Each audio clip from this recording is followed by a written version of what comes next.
Hi, my name is Eva, and my body temperature has been 41 degrees Celsius for the last few years. This is much higher than normal, and I don't even know what could be worse. So, in my story, I will tell you how I managed to survive and what it's like. Of course, I was not born with this ailment, and until the age of 9, I was completely happy and a healthy child who was not bothered by anything at all. Yes, I can say with confidence that I had a cool and carefree childhood. My parents adored and pampered me, but unfortunately, everything ended very unexpectedly for everyone. When I was 9, the whole family, including my grandparents, went on a small sea cruise. Nothing special. We just spent 5 days at sea, visited 12 islands, ate a lot of fish and other marine life. Of course, swam in warm water an infinite number of times. It seemed like everything was fine, a pleasant rest and relaxation. Priceless time with the family. We returned home with a new strength and as if charged with energy. My parents even began to plan a new cruise in 5 months. But it was not destined to come true. The thing is, the first night after we got home, I started to feel bad. I was freezing and shaking and I felt sick. I tried to ignore it and sleep, but the condition was getting worse and worse, which made my bones and headache worse. In the morning, my mother heard my plaintive moans and came to my room. When she turned on the light, she was horrified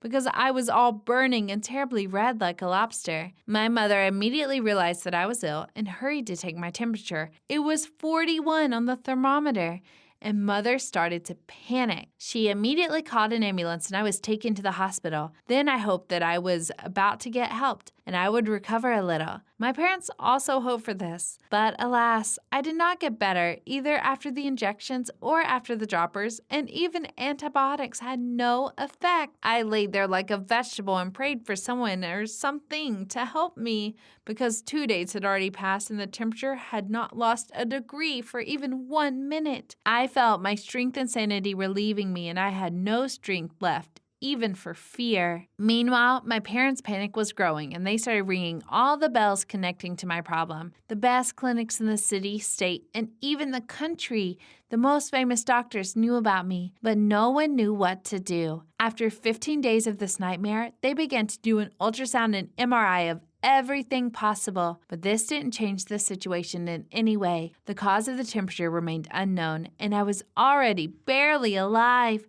Then they began to carry out completely unpleasant and painful procedures like taking spinal fluid and removing my tonsils. Then they began to carry out completely unpleasant and painful procedures like taking spinal fluid and removing my tonsils, but they failed to either find the cause of the disease or to achieve improvement. I became very thin and dehydrated because all the forces of my body were spent on fighting an unknown disease, and I didn't want to eat or drink at all.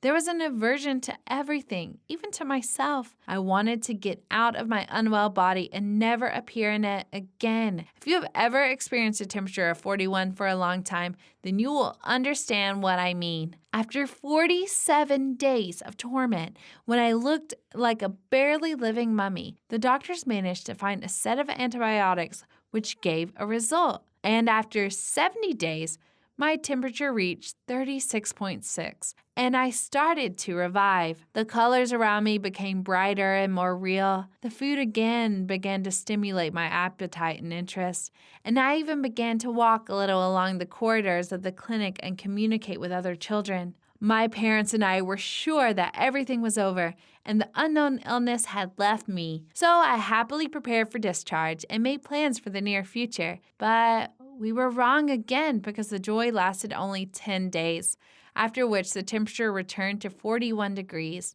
and all the accompanying horrors too. Of course, now that there could be no question of discharge and I understood that the hospital ward would remain my home for a long time. From this, I had a nervous crisis. I screamed and beat my pillow with all my strength, cursing my illness. And when the strength left my body, I humbly fell into hibernation. I slept for almost 2 days, but during this time, the situation had not changed. I was literally turned inside out, as if someone or something was deliberately twisting every bone in my body, and I started loving again. I saw some mythical monster, strange people, dancing bears with guitars and self-building stools. I hate hallucinations caused by high fever, My condition is worse than ever. And then there were these visions that you need to fight not only with the disease, but also with them.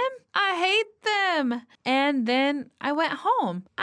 At some point, the doctors really gave up and they said that they could do absolutely nothing. That is, they just sent me home half dead and with a temperature of 41 degrees Celsius. Well, what could they do if they studied me from head to toe and didn't find the cause of my illness? In general, 6 years have passed since then, and during that time, nothing has changed much. Every 6 months, they poison me with the most powerful combination of antibiotics to bring my temperature down for a few days. And the rest of the time, I'm a real vegetable, a grilled vegetable to be precise. And during all this time, I never managed to get used to the hellish temperature and live with it like an ordinary person, although I still have to do some things. For example, listening to school lectures and even trying to pass exams or eat food. Nothing funny, by the way. The fact is that with such a temperature, it's impossible to even take a sip of water, but I have to drink at least 2 liters of waters a day and eat like a normal person to avoid complications and depletion of the body. You have no idea how hard it is and what it's like for me to face this torment every day. But the disadvantages of my condition do not end there, because in addition to physical ailments, I had to face serious restrictions. For example, when I was invited to take part in a television program, I just couldn't get there. Do you know why? When I tried to go to the airport, the damn temperature sensor went off and I was immediately blocked and asked to leave the airport building. But this was my only way to get to the program and ensure that the whole world knew about me and perhaps some doctor who could help me. Anyway, at the very least, participation in the program would have brought me a good fee. But why remember this now in general? The ability to fly is not the worst thing. After all, because of all these same heat-oriented devices, I cannot visit most shops, cinemas, schools, government offices, and even some hospitals. Can you imagine the full scale of this disaster?